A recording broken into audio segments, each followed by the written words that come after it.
ஓம் குருவழியே ஆதி ஆதி, ஓம் குருமொழியே வேதம் வேதம், ஓம் குருவிழியே தீபம் தீபம், ஓம் குருபதமே காப்போ காப்போ.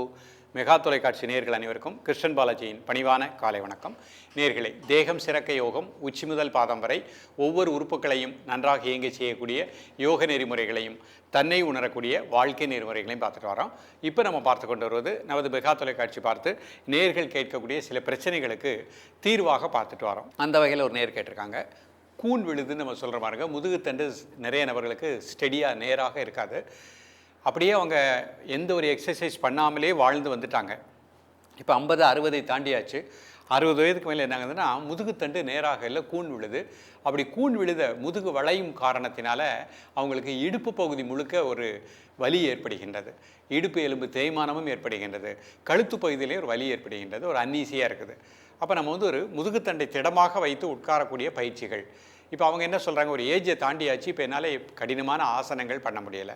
அப்போது நம்ம முதிரைகளின் மூலமாக சின்ன சின்ன பயிற்சிகளின் மூலமாக அந்த கூன் விழுந்த முதுகுத்தண்டை கிராஜுவலாக நம்ம நேராக கொண்டு வர முடியும். நிச்சயமாக முடியும், நம்பிக்கை தான். நீங்கள் இந்த பயிற்சியை கரெக்டாக ஃபாலோ பண்ணிகிட்டே வாங்க, முதிரை பயிற்சியும் பண்ணிகிட்டே வாங்க. நீங்கள் ப்ராக்டிஸ் பண்ண அந்த கூன் விழுந்த முதுகு தண்டு நம்ம கொஞ்சம் கொஞ்சமாக நிமிர்த்து கொண்டு வந்துடலாம். பயிற்சியின் மூலமாக, சின்ன சின்ன பயிற்சியின் மூலமாக. எப்பொழுதுமே உட்காரும் போது நீங்கள் ஃபஸ்ட்டு நிமிர்ந்து உட்கார கற்றுக்கிடணும். ஸோ இந்த பயிற்சிகளை அழகாக எடுத்துக்கோங்க. ஏற்கனவே கூறியது போல் உணவில் ஒரு நல்ல ஒரு ஒழுக்கத்தை ஏற்படுத்திக் கொள்ளுங்கள். சாப்பிடக்கூடிய நேரம் சரியான நேரத்தில், காலையில் 8லேருந்து 8:30, மதியம் 12 to 1:30, இரவு 7லேருந்து 7:30 மணிக்குள்ளே, மேக்ஸிமம் 7 மணிக்குள்ளே அரைவேறு சாப்பாடு, கால்வேறு வாட்டர் காற்று செல்வதற்கு இடம் இருக்கணும். அந்த மாதிரி அமைத்து கொண்டு எண்ணெய் பண்டங்கள் அதிகமாக சாப்பிட்றதை அவாய்ட் பண்ணிக்கோங்க. இந்த பயிற்சிகளை திடமாக எடுத்துக்கிட்டே வாங்க. காலையில் 6லேருந்து 6:30க்குள்ளே சூரிய ஒளி படுற மாதிரி இந்த பயிற்சியை பண்ணுறதுக்கு முயற்சி பண்ணுங்கள். அது இன்னும் நமக்கு உடம்புல ஒரு நல்ல ஒரு இழக்கத்தை கொடுக்கும். அதே மாதிரி ஆயில் பாத் எடுக்கக்கூடிய பழக்கத்தை ஏற்படுத்திக்கோங்க. வாரத்தில் ஒரு நாளாவது எண்ணெய் தேய்த்து குளிக்கக்கூடிய பழக்கத்தை ஏற்படுத்திக்கிடணும். அப்போ அது நமக்கு உடல் இழகும் தன்மை, முதுகுத்தண்டை வளையும் தன்மையை நமக்கு கரெக்டாக கொடுக்கக்கூடிய நிலை கிடைக்கும். எப்போ உட்கார்ந்தாலும் மெதுவாக கஷ்டப்பட்டனாலும் நிமிர்ந்து உட்கார கற்றுக்கோங்க. இது கூன் உள்ளவங்களுக்கு கொஞ்சம் கொஞ்சமாக இம்ப்ரூவ்மெண்ட் ஆகிட்டே வரும். இப்போ இதை பார்க்கக்கூடியவர்கள், இளைஞர்கள் கூட இன்றைக்கு பார்த்தீங்கன்னா யாரும் நிமிர்ந்து உட்காரலை. அப்போ நீங்கள் முதல்லையே உங்களுடைய இளமை பருவத்திலேயே, பள்ளி பருவத்திலேயே நிமிர்ந்து உட்கார்ந்துக்கணும். அப்போ நிமிர்ந்து உட்கார தான் அந்த கூன் விழாமல் முதுகுத்தண்டு நேராக இருக்கக்கூடிய நிலை ஏற்படும். அப்போ இதை பார்க்கக்கூடியவர்கள், இன்றைக்கு கூன் விழலை, நமக்கு 60-70 வயது ஆனாலும் நம்ம கூன் விழாமல் நிமிர்ந்து உட்காரணும்னா இப்போவே ஒரு 5 நிமிடம் தான். இந்த பயிற்சியை நீங்கள் அழகாக எடுத்துக்கிட்டே வந்துட்டீங்கன்னா பிற்காலத்தில் வளர்ந்து வருகின்ற காலகட்டத்தில் வயது ஆகும் பொழுது இந்த மாதிரி கூன் விழக்கூடிய பிரச்சனைகள், முதுகு வலி, அந்த மாதிரி பிரச்சனைகள் வராமல் தடுக்க முடியும். இப்பொழுது இதனுடைய செயல்முறை விளக்கத்தை தெளிவாக காண்போம். நேர்களே, முதல்ல இது சுகாசன நிலையில் நிமிர்ந்து உட்கார்ந்துக்கோங்க. முதுகுத்தண்டை நேராக வச்சுக்கோங்க. கண்களை மூடி நல்லா மூச்சை உள்ளெழுத்து மூச்சை வெளியே விடுங்க ஒரு 3 முறை. இப்போ அனுசாசன முதிரை பண்ணுறோம். இந்த 3 விரல் மடிச்சுக்கோங்க. கட்டை விரல் மோதிர விரலை டச் பண்ணுற மாதிரி வச்சுக்கோங்க. ஆள்காட்டு விரல் இந்த மாதிரி வச்சுக்கோங்க. மெதுவாக இன்ஹேல் பண்ணுங்கள், மெதுவாக எக்ஸேல் பண்ணுங்கள் 3 times.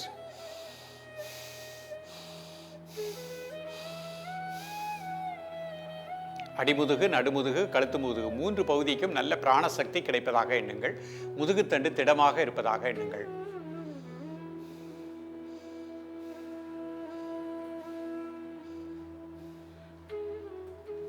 காலை, மதிய, மாலை 3 வேளையும் சாப்பிடுவதற்கு முன்பாக 2 நிமிடம் முதல் 5 நிமிடங்கள்.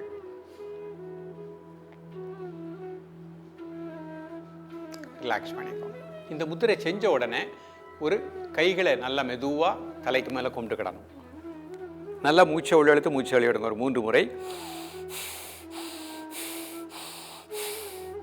கழுத்து முதுகு, நடுமுதுகு, அடிமுதுகு 3க்கும் நல்ல பிராணசக்தி கிடைப்பதாக எண்ணுங்கள். 1 2 3 4 5 6 7 8 9 10. மெதுவாக ரிலாக்ஸ் பண்ணிக்கோங்க. Normal breathing. மீண்டும் ஒரு முறை. நல்ல மூச்சை உள்ளெழுத்து மூச்சை வெளியிடுங்க ஒரு 3 முறை. இப்போ நார்மல் பிரீத்திங்.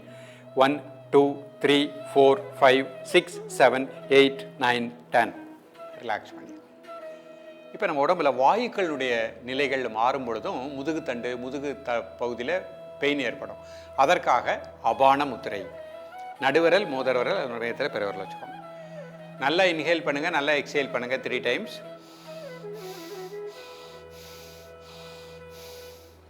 Normal breathing. காலை மதிய மாலை 3 வேளையும் சாப்பிடுவதற்கு முன்பாக 2 நிமிடங்கள்.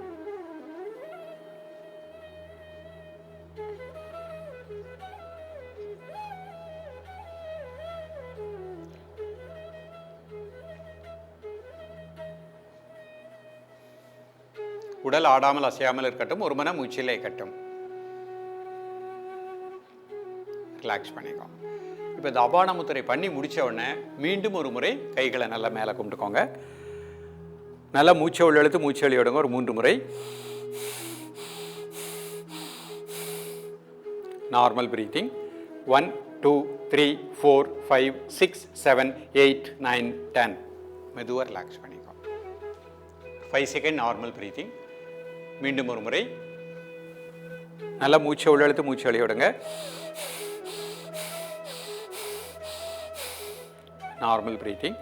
1 2 3 4 5 6 7 8 9 10. ரிலாக்ஸ். Normal breathing. இப்போ கை இந்த மாதிரி வச்சுக்கோங்க.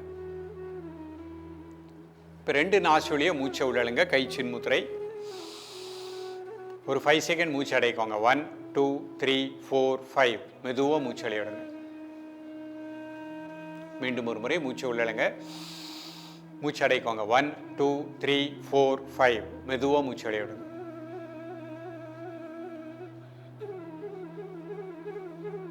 இப்போ முதுகு முத்திரை பண்ண போகிறோம். நிமிர்ந்து உட்காந்துக்கோங்க. இடது கை சின்முத்திரை வச்சுக்கோங்க. வலது கையில் மோதிர விரல் ஆள்காட்டி விரல் தரையணைக்கு வச்சுக்கோங்க. மீது 2 விரலோட கட்டை விரலை இணைச்சுக்கோங்க. மெதுவாக இன்ஹேல் பண்ணுங்க. மெதுவாக எக்ஸேல் பண்ணுங்க 3 டைம்ஸ். முதுகு பகுதி முழுக்க நல்ல பிராணசக்தி கிடைப்பதாக எண்ணுங்கள்.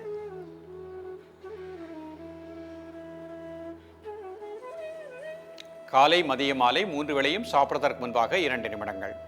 இது முடிச்ச உடனே ஒரு முறை கைகளை மேலே கும்பிட்டுக்கிடணும். நல்ல மூச்சை உள்ளெழுத்து மூச்சை வெளியிடுங்க. ஒரு 3 முறை. Normal breathing.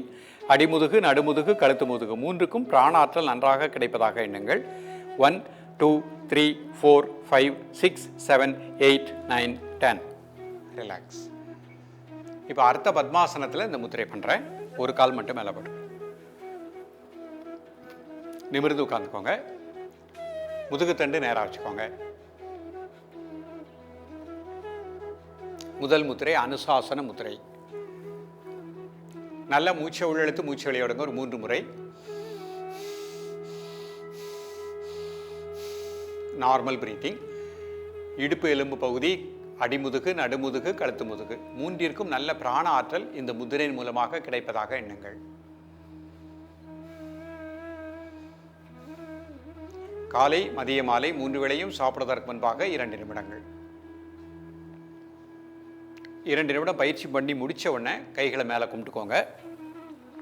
நல்லா 3 முறை மூச்சை உள்ளெழுத்து மூச்சை வெளியிடுங்க. Normal breathing. 1 2 3 4 5 6 7 8 9 10. ரிலாக்ஸ் பண்ணிக்கோங்க. இப்போ தசவாய்க்களையும் நன்றாக இயங்கி செய்யக்கூடிய அபான முத்திரை. நடுவிரல் மோதிர விரல் என்னோட மேத்தில் பெருவிரல் வச்சுக்கோங்க. நல்லா இன்ஹேல் பண்ணுங்க. எக்ஸேல் பண்ணுங்க 3 டைம்ஸ். Normal breathing. காலை மதிய மாலை 3 வேளையும் சாப்பிடுவதற்கு முன்பாக 2 நிமிடங்கள்.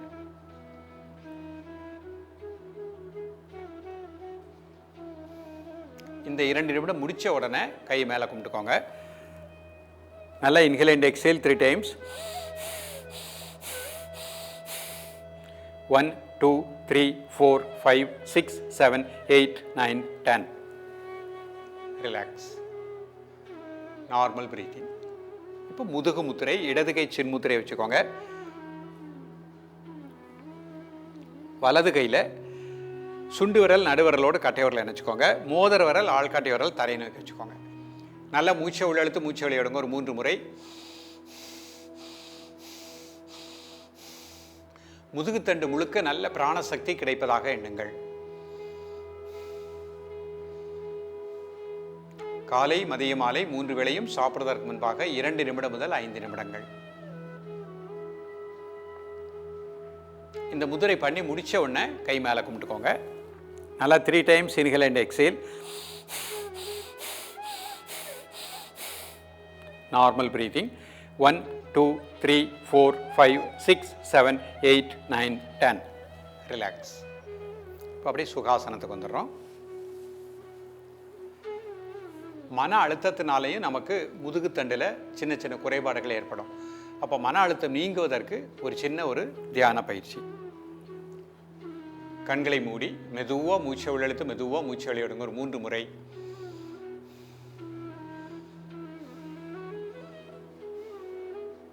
இப்போ அந்த மூச்சை மட்டும் அமைதியாக வாட்ச் பண்ணுங்கள். மூச்சு உள்ளே வருது, மூச்சு வெளியே வருது.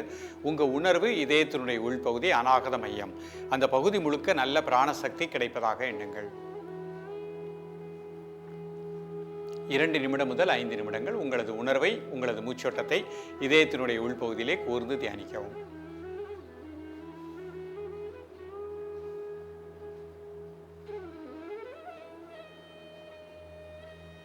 ரிலாக்ஸ் பண்ணிக்கோங்க.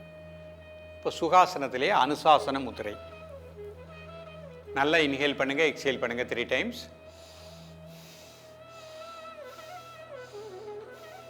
உங்கள் உணர்வு முதுகுத்தண்டினுடைய கடைசி கீழ்ப்பகுதி மூலாதார மையம். அந்த இடத்துல உங்களது உணர்வை வையுங்கள். நல்ல பிராணசக்தி அந்த பகுதி முழுக்க கிடைப்பதாக எண்ணுங்கள். 1 நிமிடம் உங்களது உணர்வை முதுகுத்தண்டினுடைய கடைசி கீழ்ப்பகுதியிலே கூர்ந்து தியானிக்கவும்.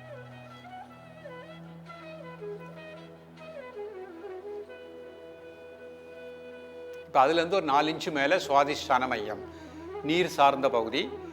அந்த இடத்துல உங்களது உணர்வை வைங்க. நல்லா மூச்சை உள்ளெழுத்து மூச்சை வெளியே விடுங்க. முதுகுத்தண்டனுடைய கடைசி கீழ்ப்பிலேருந்து ஒரு 4 இன்ச்சு மேலே மணக்கண்ணால் அப்படியே உங்களது மூச்சோட்டத்தை கூர்ந்து தியானிக்கவும். மீண்டும் உங்களது மனதை முதுகுத்தண்டனுடைய கடைசி கீழ்ப்பகுதி மூலாதார மையம், அந்த இடத்திலே உங்களது உணர்வை கூர்ந்து தியானிக்கவும். ரிலாக்ஸ் பண்ணிக்கோங்க. இப்போ இயல்பாக நடக்கக்கூடிய மூச்சில் கவனம் செலுத்துங்கள். மூச்சு உள்ளே வருது, மூச்சு வெளியே வருது, அதை மட்டும் அப்படியே அமைதியாக வாட்ச் பண்ணுங்கள். நேர்களை இன்றைக்கு பார்த்த பயிற்சியை அழகாக ஐடி பீப்புளுக்கும் மிக நல்ல பலன் கிடைக்கும். நல்ல வயதானவர்களுக்கு முதுகு கூன் விழுந்திருக்கக்கூடியது, அடிமுதுகு வலி உள்ளவங்க பொறுமையாக ப்ராக்டிஸ் பண்ணிகிட்டே வாங்க. இன்றைக்கு முதுகு தண்டு திடமாக இருக்கின்றது, கூன் விழலை, நீங்கள் கம்பெனியில் ஒர்க் பண்ணுறீங்க, டெய்லி இந்த பயிற்சியை மட்டும் பண்ணிகிட்டே வாங்க. வயது ஆகும் பொழுது 50 60 வரும் பொழுது உங்களுக்கு கூன் விழக்கூடிய நிலை ஏற்படாது. முதுகுத்தண்டு திடமாக இருந்தால் தான் வாழ்க்கை வளமாக இருக்கும், ஆரோக்கியமாக இருக்கும். சின்ன சின்ன பயிற்சிகளை தான் மகிழ்ச்சியாக ப்ராக்டிஸ் பண்ணுங்கள். உங்களது பள்ளி குழந்தைகளுக்கும் இந்த பயிற்சியை அழகாக பள்ளி பருவத்திலே பயிற்சி வச்சுருங்க. அவர்கள் வளர்ந்து வருகின்ற பொழுது முதுகுத்தண்டு திடமாக வளமாக வாழக்கூடிய நிலை கிடைக்கும். தொடர்ந்து பயிலுங்கள். மீண்டும் சந்திப்போம். நன்றி, வணக்கம்.